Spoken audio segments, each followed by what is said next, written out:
So when we talk about thoughts and managing them, we are talking about using them in such a way that they empower you. Your thoughts can be empowering or disempowering. They can be debilitating. Your thoughts can stop you in your tracks. Your thoughts can cause you to leap out of the bed in the morning. Your thoughts can launch you forward. Your thoughts can cause you to overcome things that people run away from. Your thoughts can cause you to stand firm and strong and persevere when all odds are against you, when you can't even find a reason to continue. But your thoughts, when you seize a thought, you capture a thought, you get a grip on a thought that supports what it is that you desire to do with your life.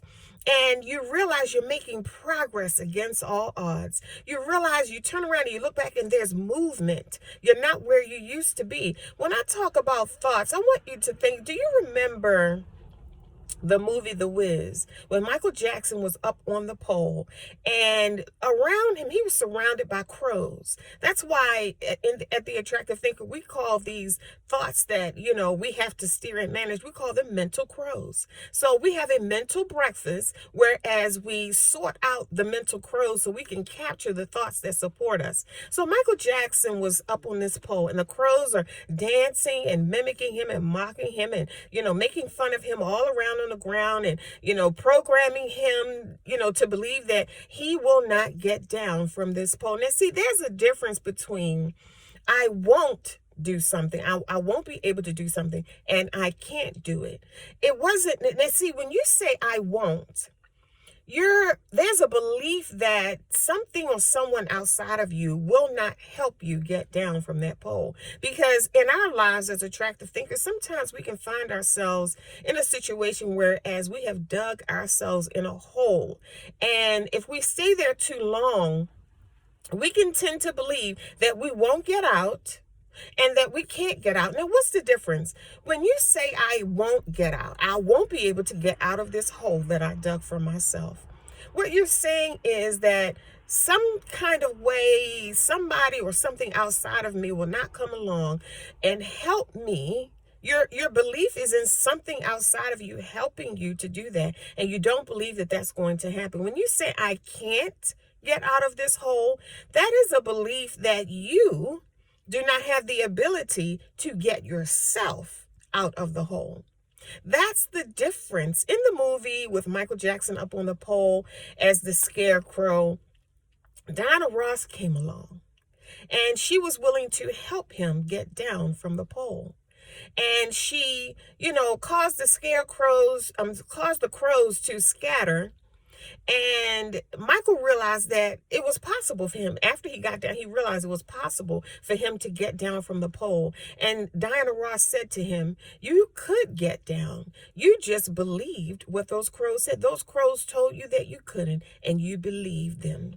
What are you believing, attractive thinker, today that is supportive of you reaching your goals, or that is keeping you from reaching your goals? I want you to type in the comments section, I am the master of my own thoughts. If this message is resonating with you and it is empowering you, giving you your power back, letting you know, supporting you in understanding that you have the power to steer, direct, and manage your own thoughts in a direction that is supportive of your goals versus sabotaging your goals and keeping you from them. There was another story about a man in the Bible. He was impotent and he was laying near a pool of healing. I believe it was the pool of Bethesda. And this man had laid there. Can you imagine laying somewhere, not feeling well for 38 long years, laying near a pool of healing? Now, I'm sharing this story because I want you to understand the mindset that we deal with and that must be managed every single day. Now, Jesus walks up on this man, and this particular story, I read it as a little girl, and it stopped me in my tracks and made me question some things, and it made me wonder about some things. One of the things I wanted to know was, why did Jesus, the healer, a known healer, walk up on a man who visibly needed healing? You could look at this man and tell that he needed healing. Why would a healer walk up on someone who visibly needed healing and ask them, wilt thou be made whole? I was like, why would you ask instead of just healing him? And when he asked the question, wilt thou be made whole? Over the years, because it stuck with me and it stayed with me, and I continued to question, but over the years, I understood the power of a will. I've learned to realize, because I've worked with so many people, clients, friends, family, and not just in coaching sessions, in life. Maybe asking someone to help me to do something, or supporting someone in doing something that they said they wanted to do. And I understood the power of the will, because I understand that wills come with ways. And where there is no will, it's going to be hard to find a way. So a will has to be established first in order for the way to be visible, the way to be revealed. So Jesus asked this man, wilt thou be made whole? And I paid attention to the man's response, because it tells you a lot about his state of mind, his thought process, his belief system, not just his condition, his internal, not just his physical condition, but his internal, his mental condition. So he's asked by a healer, wilt thou be made whole? And his response was, well, I've been laying by this pool for 38 long years. And every time the pool is stirred, everyone jumps in ahead of me, and I have no one to help me get into the pool. That was his mentality when he was standing in front, he was in the presence of a healer. That was his mentality. I want you to post in the comment section, what would you have done if you were in need of healing and you were laying on the edge of a pool of healing?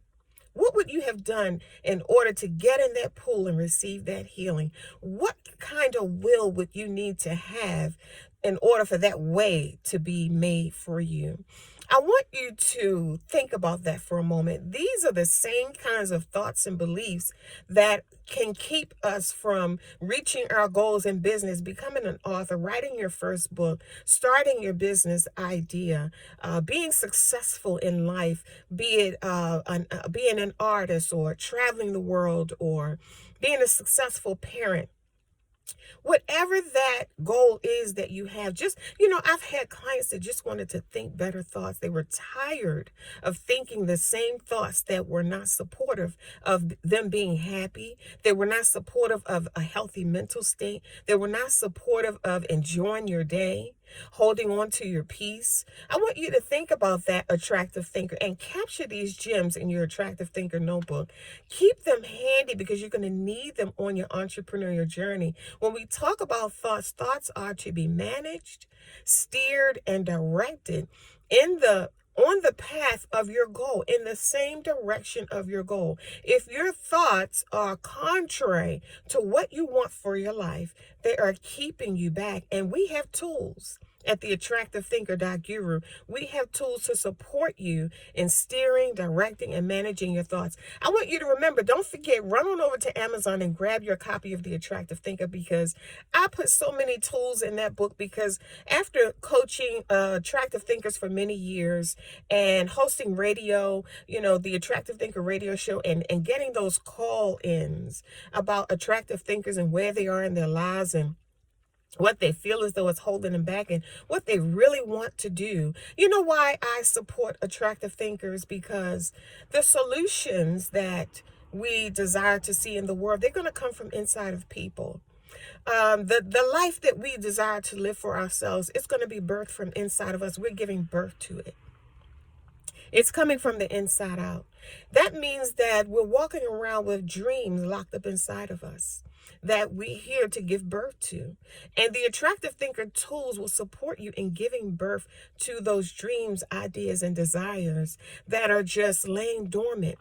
Dreams are not just something for you to think about and, feel good about and daydream about, or when you think about them, it puts a smile on your face, or it feels good to just imagine having that come true. They're not for that. Dreams come true.